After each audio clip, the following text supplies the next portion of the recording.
So we know as AR owners, at least you should know if you are an AR owner, how flexible these guns are.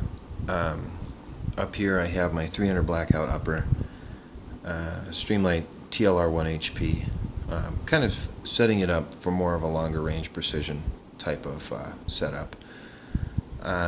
Some of the accessories I got a decent deal on, or I already had laying around. The quad rail, it's not in vogue anymore. Not a lot of people are running it in favor of key mod and M-lock and stuff, which I like. Don't get me wrong, guys, I think they're really great systems. But this happened to come with it, and I've got $250 in that upper, so I got a pretty killer deal, and I'm fairly happy with its performance so far. So having a 300 blackout precision rifle kind of build to just throw on this lower and be able to run with it, I think is a really good way to go. And in the event that I need to hunt big game, or I need something with better barrier penetration than the 5.56, I can swap to 300 blackout. If my cases get bent and screwed up out of the 5.56, I'm going to cut them apart and make 300 blackout cases with them anyway. So you really get a lot for your money running both of these setups at once. And eventually I'm going to work on getting a mold that I can put in my pocket or in my bag, and be able to load 230 grain cast lead bullets and push them subsonic so they won't lead foul my barrel. And I think it'll be a really great setup.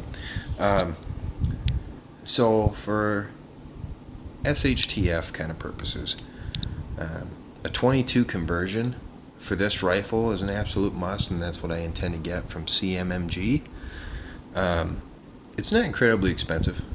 It's less than the cost of a complete rifle, but it doesn't weigh that much. And with my Carrymore Saber SF, I can get additional pouches to carry anything additional that I would need. For instance, the 22 conversion, its magazines, and possibly a brick of 22 ammunition. For those of you who don't know, if you poke around online, there are kits available for reloading 22 long rifle. Everybody says there's no way you can reload a rimless cartridge. I found out that that's not true. There are companies that sell a kit, and that kit will fit in your pocket. So, without further ado, I'll move on. So, a little bit of basic stuff, guys. I'm a smoker, and I realize that I'm not going to have access to a convenience store that will always have tobacco in it. And I might need something to take the edge off. I intend to raid some cigarette canisters for cigarette butts, and I'll re-roll them. Don't ask me how I know I can do that, but it's the voice of experience here talking, so that would get me through for a while. Obviously, smokeless tobacco is something I use as well, and that's something that I do plan on carrying with me, just because for light discipline, smoke, the odors of it, yada yada, not always feasible or smart to be lighting a cigarette. So for you tobacco guys, you might want to consider either. The best thing would be to quit, obviously, and I'm working on it. So tweezers, handy, thread, needles, my basic cleaning kit, pretty much just a hop spore snake and oil. You don't really need anything fancy. I know the latest stuff, the expensive stuff, the frog lube and all that stuff is really great stuff. This stuff's never failed me. It's never let me down. It's not even gun oil. It's sewing machine oil, and or general purpose oil really, and it works fine. Rem oil wipes is something I also keep. Super glue, very handy stuff. I know I don't want to bore you guys with little things like this, but this is my Band-Aid. this is what I would use for covering or sealing wounds, as well as any other utility uses for it. I keep some spare parts for my AR, keep it running, springs, detents, anything that I could easily lose. I will be getting a spare bolt firing pin in the future. So, fishing rod, takedown, or collapsible telescopic rod, I should say. On this side of the pack is a sling bow, Crossman, and some arrows, which I intend to cut down and do the Dave Canterbury takedown arrow mod. And for those of you who don't know about the sling bow, I just recommend that you reference some Dave Canterbury videos, Wilderness Outfitters, and just look them up. Give them some views. The guy's a wealth of information. I have a Pelican headlamp. It's got several different modes, and this is probably the best headlamp I've ever owned, save the Streamlight Enduro. I love the Streamlight Enduro. If you're on a budget, it is the way to go. I happen to be in an outlet store that discontinued carrying these, and so this one was on sale. I think I paid a whopping $16 for it.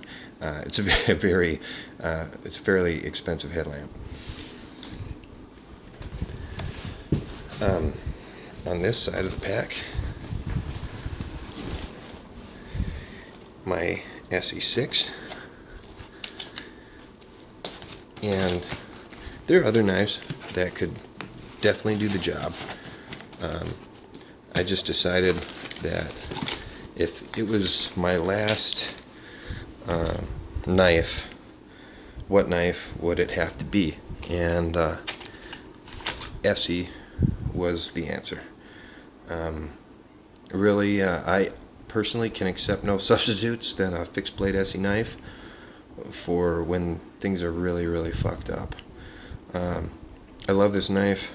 I put it through some fairly good use, as you can see.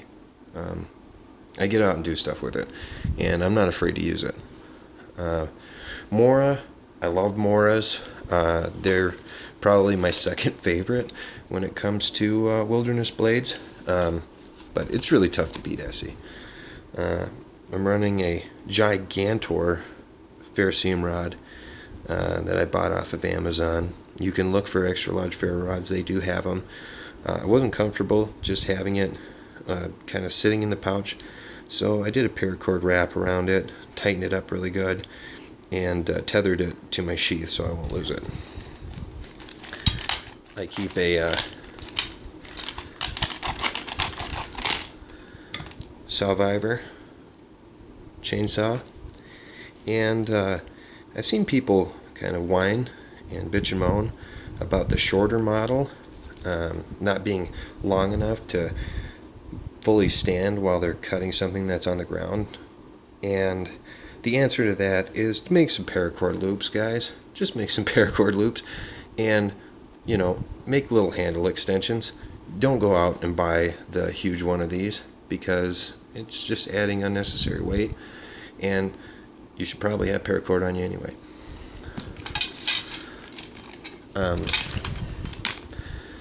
And this is just a button compass that I have covered with some electrical tape to protect it, keep it from getting scratched up.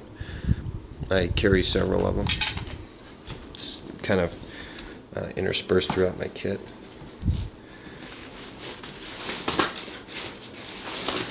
Up here is my poncho. It is a snug pack patrol, and I love it. I've been using it now for about a year, and it has sleeves built into it, and a map pouch and pockets to put your hands in. It's just a really, really well thought out, really well made poncho, and I would never use anything else. I really love the thing. I'm not going to take it out. I've got it all kind of tucked into its own hood.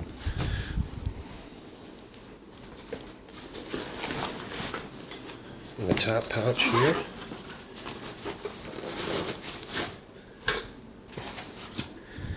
This is my cooking setup. I have a little carabiner tool, and I try to keep as many little useful tools and stuff like that kind of spread out throughout my kit. So if for some reason I can only grab one thing and run, I'm not completely lost.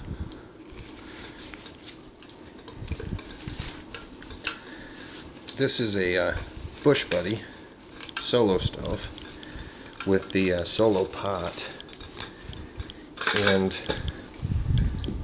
because I bought the solo pot, I didn't have to worry about fitting issues